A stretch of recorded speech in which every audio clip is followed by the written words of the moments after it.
You were not meant to be a slave to the grind. You were not meant to trade your life force for money. You can escape gravity. You can unlock your life. You got this. Let's go.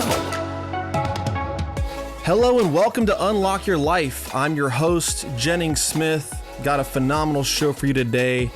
Today we're talking about your ability to create what you want and your ability to create that and have it show up in your life. How good are you at that? Do you suck at that? How can you become better at your ability to create what you want to show up in your life? So you're always a creator.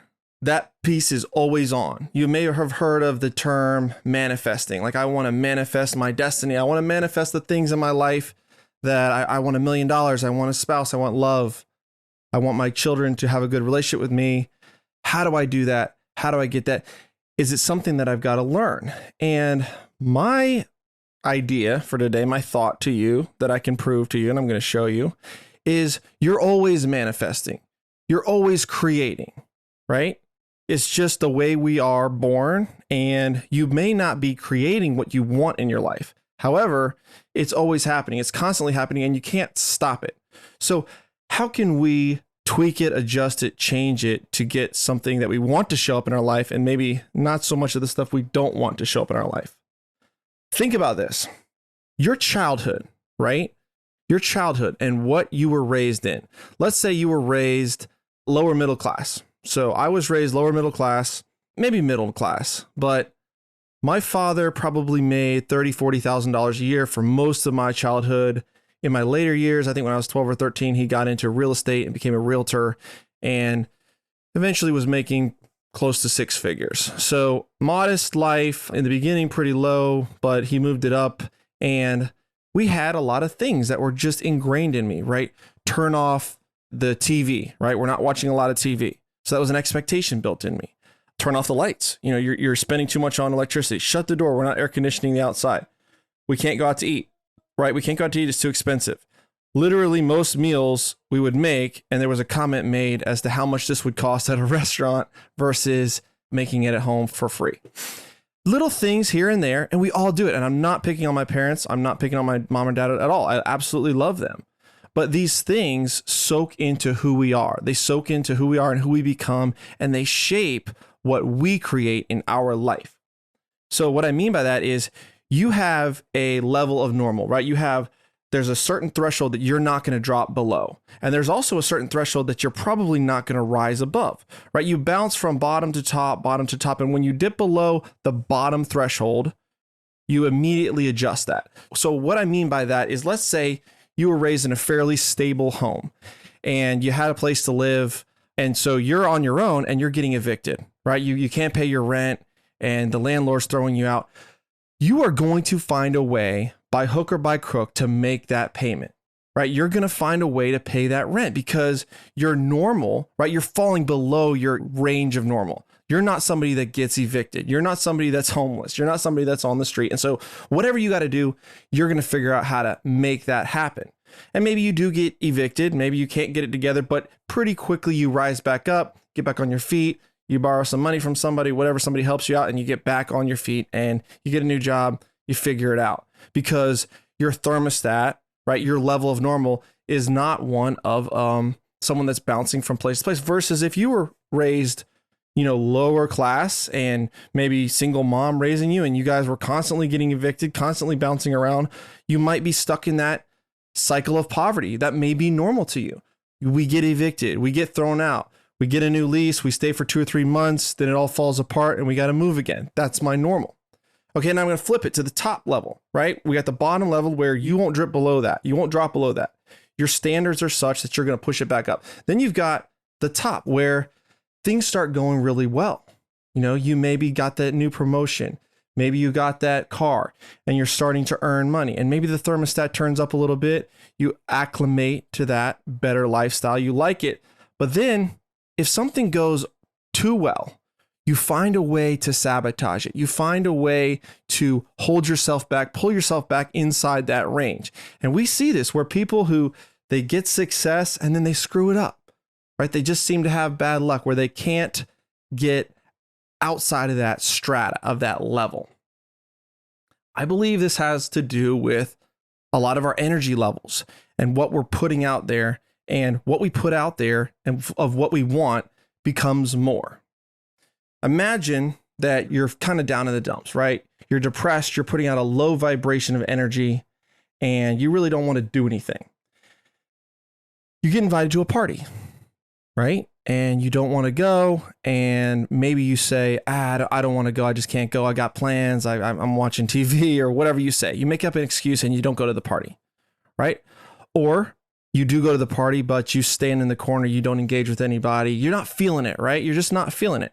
Now, if that's just a short-term thing, you overcome the depression, things turn around, whatever. But if it constantly, you're always turning your friends down. Hey, I don't want to come to the party. I can't show up. I can't be there. Or you do come and you're just a wet blanket of sucking energy at that party, right? Eventually, they stop inviting you. Eventually, those things stop showing up in your life, right? They stop being created. Opportunities for you to even go to these parties, to engage.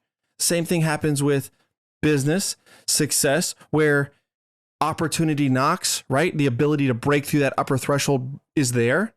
And you keep saying no. Maybe you're even doing it subconsciously, unconsciously, but you keep saying no. You keep pushing back against that. And so those things just stop showing up. And you just safely bounce from bottom to top inside of your safe comfort zone range, right? So how do we break outside of this range?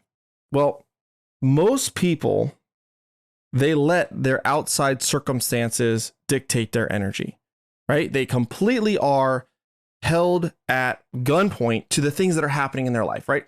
Something goes good, they're happy. They get a raise, they're happy. You know, they make some extra money, they're happy. A deal works out, they're happy. A deal falls apart, they're sad. You know, somebody's aggravating them, they're mad. The traffic backs up, they're blowing their horn and cursing out the person next to them. Somebody cuts them off in traffic, somebody's rude to them, et cetera, et cetera. They are a puppet on a string. Imagine there's like a puppet here. I'm holding my hand below my other hand if you're listening. And you've got your hand that's controlling it, right? These are the circumstances. And you're the puppet on the string. And if it's great, you're up. If it's bad, you're crashing down. And you have no control. You're just a slave to your circumstances. And I'm going to give you an example of where I failed at this right now. So pay attention. The other night, I was watching Star Trek, which I know is a dorky show, but I was watching Star Trek with my kids, and my son is 10 and my other son is 8. And if you've ever watched Star Trek, they play a little intro clip that's very interesting. And then it goes to the credits or intro credits where they're playing, you know, Space, The Final Frontier, and Captain Jean-Luc Picard. And they've got all the names and they're rolling credits in the beginning of the show. And one son absolutely hates the credits. And Amazon gives you an option to skip it.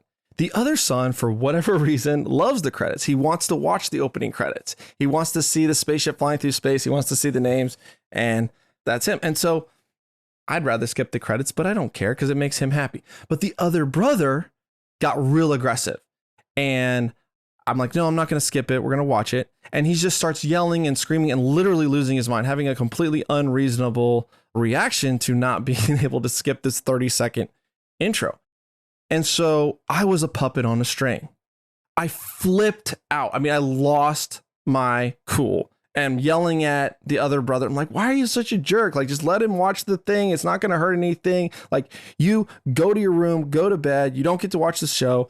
And just really, really like lost it because I was mad. You know, I was like, he's being mean to his brother and it doesn't matter. And I'm justifying it even now as I'm recording this podcast. But what I was I let the circumstance completely dictate my emotions. And it was like, this is why I blow up. This is why I'm having this reaction. This is why I'm yelling at my kid. This is why I'm damaging my relationship with my son, is because he did this, he did this. And yet we can't control everything, right? I can't control what my son's going to do or say. I can't control what my business partners are going to do. I can't control what realtors are trying to do. If I'm trying to put a deal under contract, I can't control what the seller's going to do.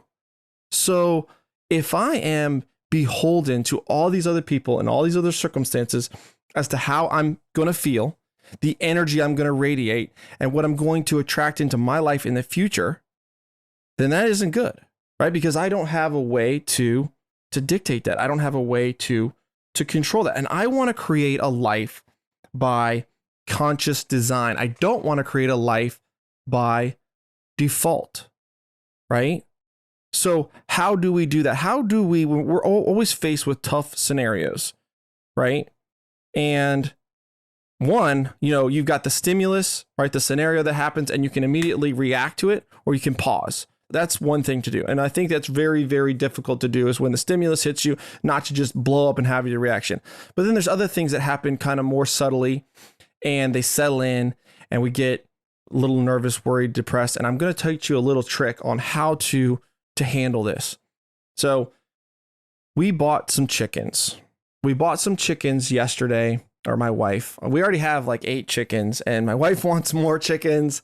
My son is selling the eggs. He's got the entrepreneurial bug, and he's selling 6 eggs for $3, and he's just super excited about the money he's making. So my wife decides, we're going to buy you more chickens. So she buys 4 more chickens, and one of the chickens is sick. One of the chickens is not doing so good. These chicks are probably 3 or 4 days old, and this chick is laying flat. And if you've ever raised chicks or chickens, if they're laying flat and they're not hopping around, like, it's not a good sign. This chick is probably not going to make it. And so one of my sons is very distraught. I mean, he has a heart of gold, very tender-hearted guy, and he's very distraught. Oh, Dad, is the chicken going to die? I mean, he's to the point of tears about this chicken and worrying about the chicken and what's going to happen with the chicken. And he can't focus on dinner. He can't focus on Taekwondo. He can't talk about anything other than this chicken. And I'm like, dude, I mean, part of me wants to just say, it's a $3 chick that you've literally had for 1 hour. You can't be that attached to it. And if the chick dies, it dies. It's just part of the circle of life. I don't know what to tell you, man. That's not the right response, obviously. So what I said was, well, what would be the benefit of the chick dying, right? What's the other side of the coin? I'm not trying to be morbid here, but what's the other side of the coin of the chick dying? And so he thought, and we kind of collaborated, and together we came up with a couple of reasons. So I'm going to tell you a couple of reasons, benefits of this chick dying. One, let's say the chick was sick and he's suffering, or she, because it was a female. She's suffering and she's in pain, and, she dies. That's a good thing. She's out of her misery. Secondly, she grows up to be a sickly adult and dies later, right? Third, she has some sort of disease and flu, and if she kept alive, she could spread it to the other chickens and make them sick. And so I'm just trying to help him see the perspective of that. And once he understood, okay, maybe it is best for this chick to pass away, and we'll get a new chick, which we did. We got a new chick that night, and that night that the chick did pass away, didn't make it. And he was able to process that scenario a little bit better. And it may sound silly, but we're faced with things every day that happen to us, and our initial reaction is, this is bad, or this is great, this is good, this is terrible. And nothing is good, terrible, great, bad, amazing, or wonderful until we have a thought around it that makes it that way, that creates that identity. Okay? It's amazing how powerful our minds are. So I want to go moving on to expectations and putting out that energy and that vibrational and being more resilient with our thoughts. I have an apartment coaching program, right? We're teaching people how to buy apartments. Most of them have rental homes. They've got a few single family rentals, and they want to do bigger things, or they own businesses and they want to invest their capital into real estate, or maybe they don't have a lot of capital, but they want to get into apartments or self-storage. And they go out and they make an offer, and they reach out to brokers, and they talk to investors, and they try to raise capital. And occasionally they get lucky and they get a deal right away, or they raise the money right away, and it's easy. But more often than not, it's not easy. More often than not, they fail. And a lot of times, God bless these people, because they even tried one time. 90 to 95% of people won't even try one time. They won't even fail one time. And then another good percentage of them will try one time, fail, and stop. So first off, you got to get to the point where you're like, I'm willing to fail at least one time, because a lot of people won't even do that. Why? Because they think of the failure as a bad thing. And I'm talking in the same instance with the chicken, like, how can we reframe our thoughts around that? And so something that I coach on and teach on and talk about is it's like a 10% type thing. If you're expecting that 90% of your efforts in multifamily are going to be a failure, right? 9 offers you send are not going to be accepted. 90 offers you send out are not going to be accepted, but 10 will, 1 will. 9 investors that you speak to may tell you no, but 1 will. If you have that mentality, if you have that realization of, wow, this person just told me no, sweet. I got one of those 10 no's or 9 no's out of the way on my way to that yes. I got one of those failed deals out of the way on my way to my first real deal. And when you put a deal under contract, that feels awesome. But then you got to remember, well, what if this deal falls apart? What if this deal doesn't close? What if I can't get the loan? What if I can't raise the money? There's a whole host of things that could happen, right? We put deals under contract all the time that aren't good deals. I mean, we think they're good deals, but they end up not being good deals and they don't close. I wouldn't say 9 out of 10 don't close, but sometimes that happens. And so when that happens, when you view it as this crushing defeat, right? This soul suck. I knew this wasn't going to work. I can't take the emotional damage of going through this. I had my hopes up here and they're just dashed to the ground. I'm never going through that again. That's just a viewpoint of it, right? That's just taking what is the circumstance that you're faced with and interpreting it in a way that's really not serving you. So we know that our norm is dictating a lot of where we are. It's dictating that bottom level. We won't dip below it. It's dictating that top level. We won't rise above it. We know that's our norm. And we know that that bracket is really, really hard to break out of. Some of it we could do with thought training. Some of it we can do with coaching. But a lot of it is really hard to change because a lot of it is your identity. A lot of it you may not even be aware of. Things that are deeply ingrained in you that your parents taught you, that you grew up thinking, that even your spouse probably believes and agrees with, and everybody, all your friends and every business associate is in this strata. No one's thinking differently. It's really hard to see outside of that, of those blinders. So your identity has to change and you have to get around people where they have a new normal and their normal is what you want and their normal becomes normal to you. Okay? Their normal becomes your normal. That is the best and fastest and easy way to shift that level. This is why you hear, you're the product of your 5 closest associates. This is why you have to level up your relationships. This is why you got to get in the room with bigger thinkers. I have a check on my wall. You can't see it because this is a podcast, but I have a check on my wall. It's huge. It's like 2 foot by 4 foot.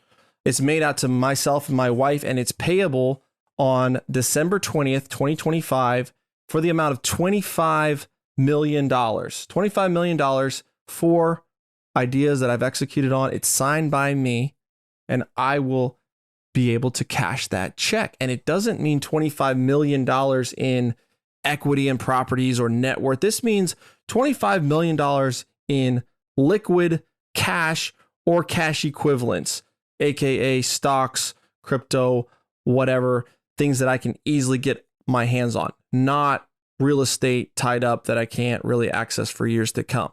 So this is something that everybody in a group that I roll with, they have one of those checks on their wall. They have one of those checks on their wall and they have a number written there that was a stretch for them, but it was also a believable number that they thought that they could achieve. And that has become my normal. I'm looking at this check every day. I'm thinking about this check. My group is looking at their checks and thinking about that. And I'm thinking, man, how could I do that? It seems impossible.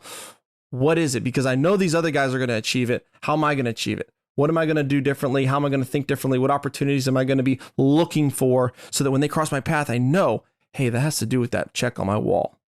I'm rolling with guys that have thousands of apartment units. So if you've been following me for a while, I have 1,000 apartments, 1,000, and I have about 500 self-storage units. Most people are like, oh my gosh, dude, that's insane. That's incredible. That's so much. I don't want to be hanging with people that are telling me that and patting me on the back and impressed. And I mean, it's cool, but I know they're not pushing me. I want to be hanging out with the people that have 3,000, 4,000, 5,000, 10,000 doors. And they're like, dude, why do you only have 1,000? You've been in this game a while. What's holding you back? That's the kind of conversation that I want to be having. These guys are making millions a year. Some are making millions a month. right? And when you're having those conversations, it's different versus sitting at the bar with your buddy and being like, dude, I'm finally going to break 6 figures this year. I'm finally got that raise. I'm going to be able to get that boat that I wanted. I'm going to get the little fishing boat, 17 grand. I can finance it for 20 years. It's only $350 a month. I don't want to have those conversations.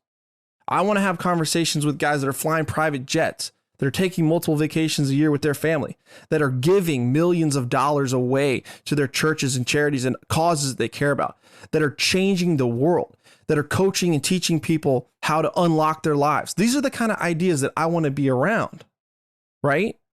Not somebody that's in my strata. I love those people. I care about them. I have a relationship with, but they're not going to push me to think differently. They're not going to push me to be uncomfortable. And I'm going to just stay in that strata if I don't do that. If you think, man, $1 million a year or $1 million is a lot of money. $1 million is a lot of money to get my hands on. That seems impossible. That's going to be really hard to come by, and I may never even acquire it in my whole life. $1 million amassed. I'm definitely never going to make $1 million a year. If that's what you believe, and maybe you do, there's nothing wrong with that. First of all, there's nothing wrong with that. I want to tell you, if you believe that you could never make $1 million a year, that's okay, because I felt that way for many, many years.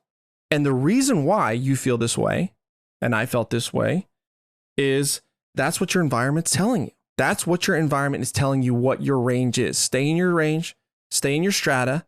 This is going to be super, super, super difficult, if not impossible, to break through this ceiling.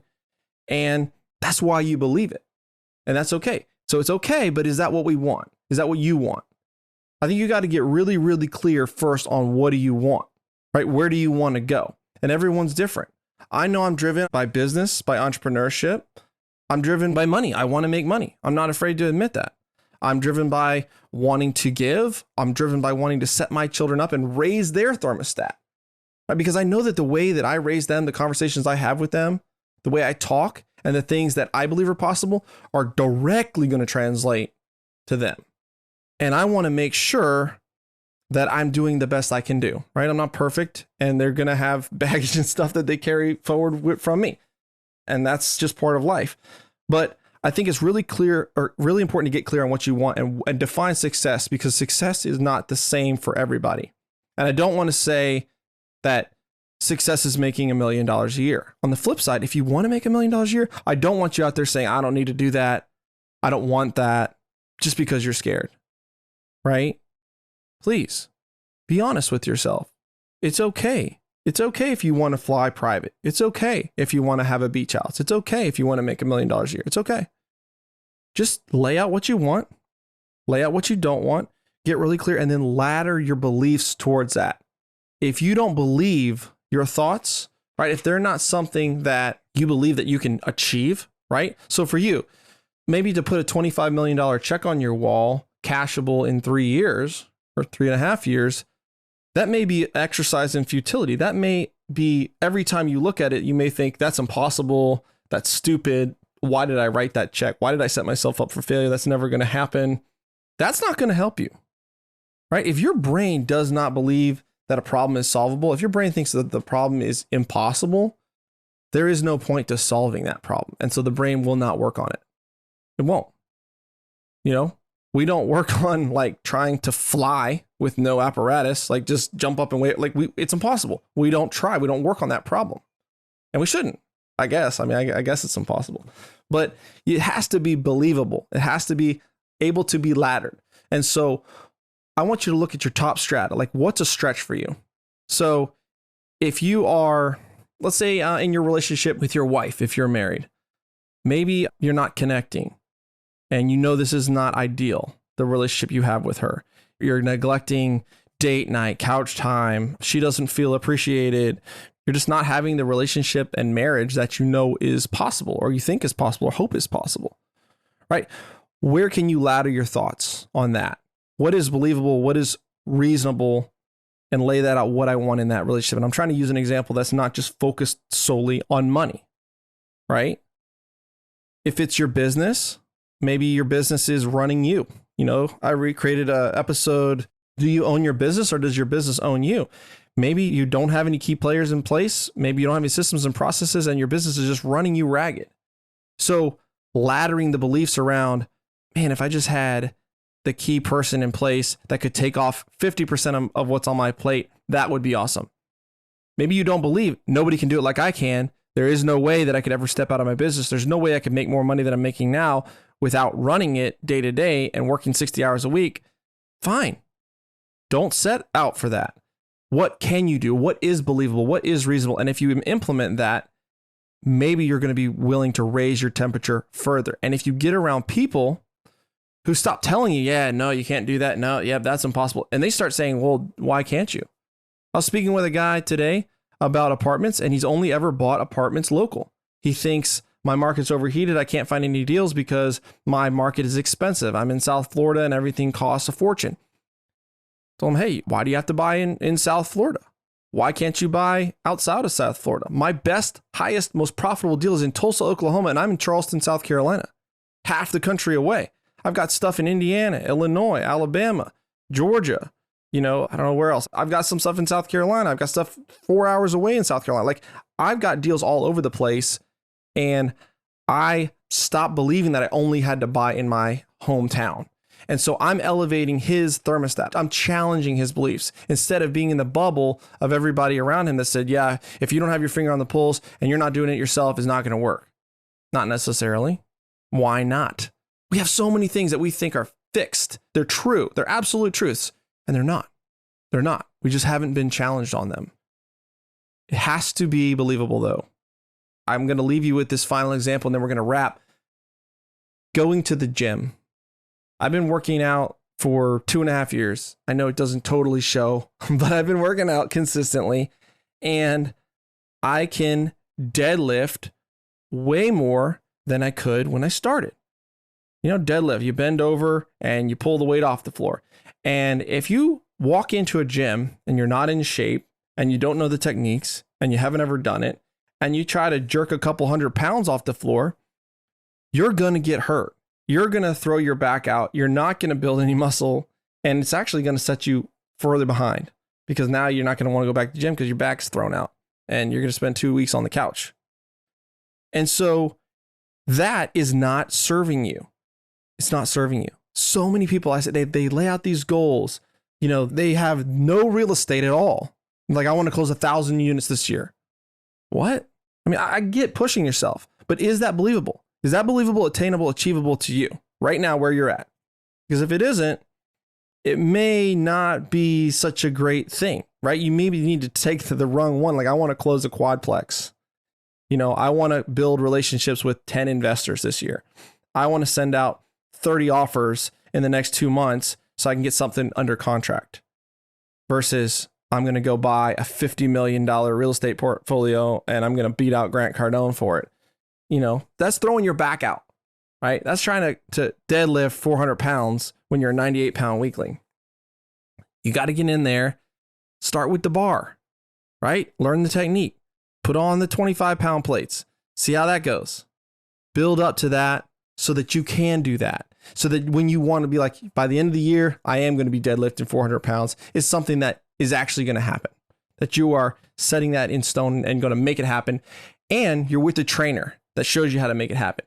And you're in the gym with the other meatheads that are deadlifting 400 pounds. And you're like, look, he's doing it. She's lifting the weight. I can do it. I can make this happen. The borrowed belief, right? Elevating that thermostat, changing the conversations you're having, changing who you're around.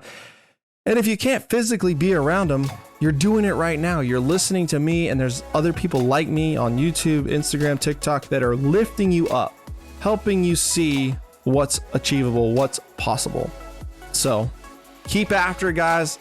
I love you. Appreciate you. If you want to talk, shoot me a DM, shoot me a message. I try to reply to all those.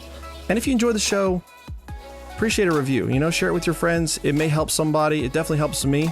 And remember to take this week to unlock your life. Thanks. Peace.